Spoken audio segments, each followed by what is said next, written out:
let's talk about Superman Red Son. So this movie just came out today and I watched it and I must say I thoroughly enjoyed it. I wasn't sure how I would feel about a communist Superman. Keep in mind I like Superman as Superman, right? The hope, the goodness, that's what I like.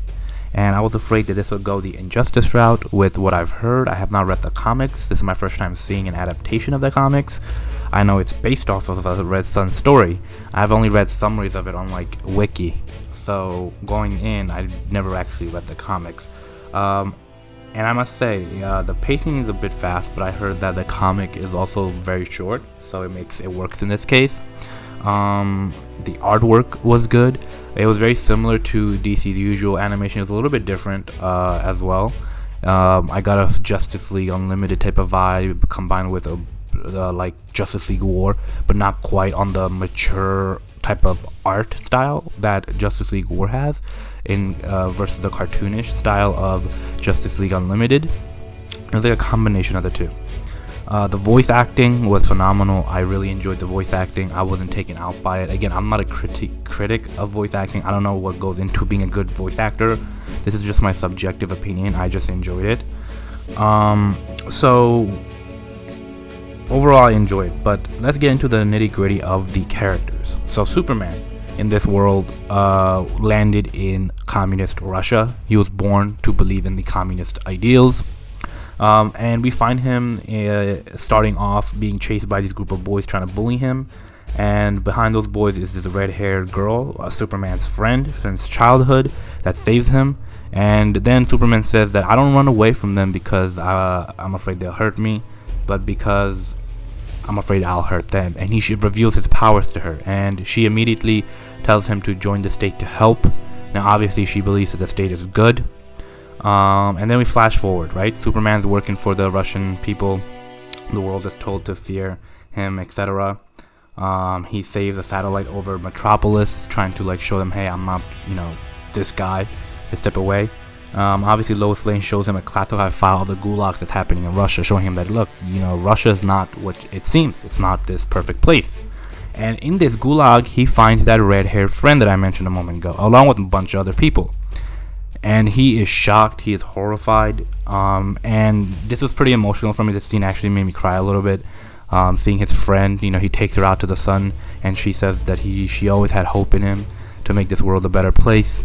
Now obviously he interprets this to mean that he needs to take control in a sense, right? That's what he proceeds to do in a sense, not in a sense, literally.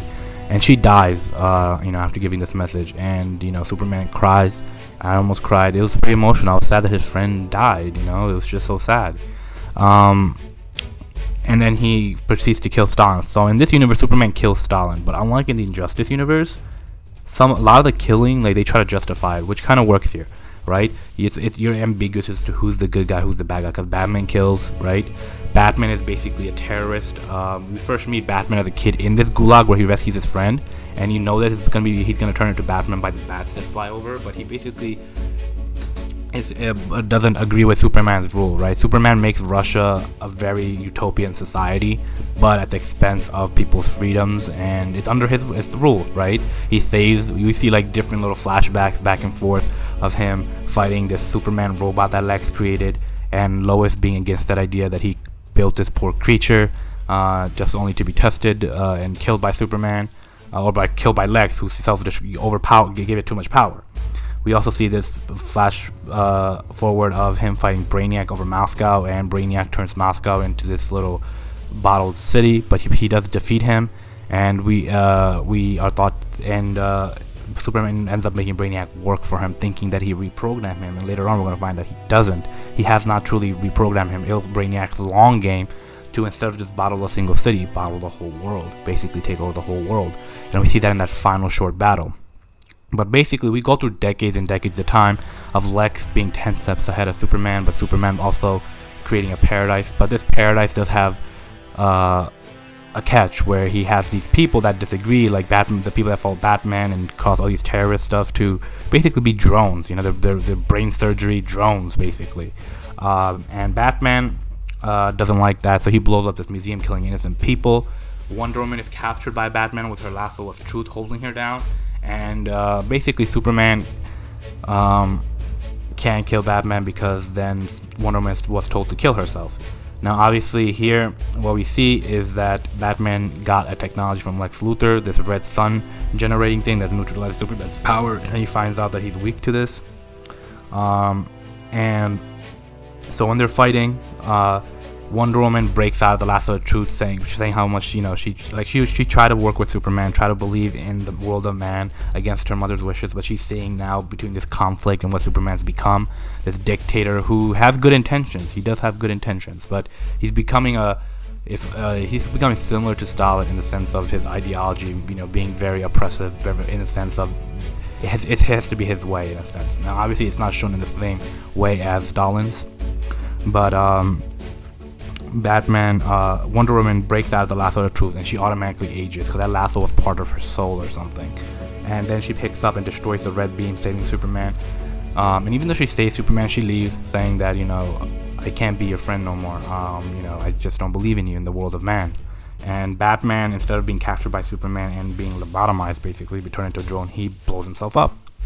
And Wonder Woman doesn't like Superman's method of lobotomizing people, so they have a disagreement right there. And then we find out that later on, Brainiac has been manipulating the whole situation, asking Superman for decades to kind of invade the United States, and he almost does, fighting off this core Green Lantern because the U.S. government had discovered these rings. And near the end of the movie, what we see is Superman at the White House, but there's nothing there. And then Lois comes out with the bottled city of Moscow. And basically, she tells him that, why didn't you ever return this city to normal? And he's like, I couldn't, I tried. But she's like, I don't know, she probably learned from Lex that, yeah, you could have done it any time because Brainiac could have done it. And Brainiac realizes, yeah, he could have. And then Superman decides not to invade the United States. And Brainiac's like, you should really reconsider. He's like, no. And then Brainiac attacks. And Superman tells Lois to back off. Lex also helps a little as well with his suit. And Superman manages to defeat Brainiac, but his ship is about to explode. And the explosion is gonna cover 15 million miles or something. And Lex is like, you're not gonna be fast enough to do it. And Superman said, let me worry about that. And Lex exits, and Superman takes it out into space.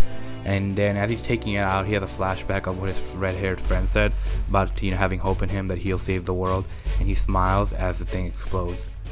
And then we flash forward a few years, and we see Lex is resigning, passing on his presidency to Jimmy Olsen, and he says that, who's also, by the way, African American in this, and he says that Superman's sacrifice, kind of was a good thing, and the Soviets and chaos were not going to leave them. The United States is going to provide them aid and things like that. So it's a positive thing. And then we see that Lois notices in her old age.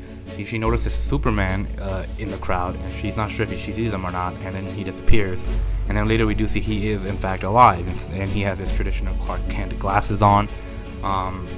And then the movie kind of ends there on that hopeful note. Now, I know from what I'm reading the wiki that there's supposed to be some time paradox where we go billions of years into the future and you have our sun turning into a red star, and basically the descendant of Lex Luthor or something like that gives birth to basically Superman. Basically, Earth ends up being Krypton in the future, and due to Lex's, I guess billions of years of evolution and change and whatnot, humans get these types of power, and he gets them back in time. And then starts the whole cycle again, which is kind of crazy. Now, overall, this movie, I enjoyed it. It was good. I felt the characterization of Superman was very good. Even under the communist rule and communist ideals and how he was misled, he still had a goodness to him, a hope to him that I think is essential to Superman. It creates a better balance between him killing versus injustice. For example, Wonder Woman is played a little bit different from the comics. She dies in the comics, but here she doesn't. Obviously, I guess they wanted to give her a more feminist, stronger role, which is fine. It didn't really bother me. I was happy she didn't die. Part of me, to be honest, I didn't care about that feminist angle. But Batman too, I enjoyed him. Unfortunately, I wish he wasn't dead.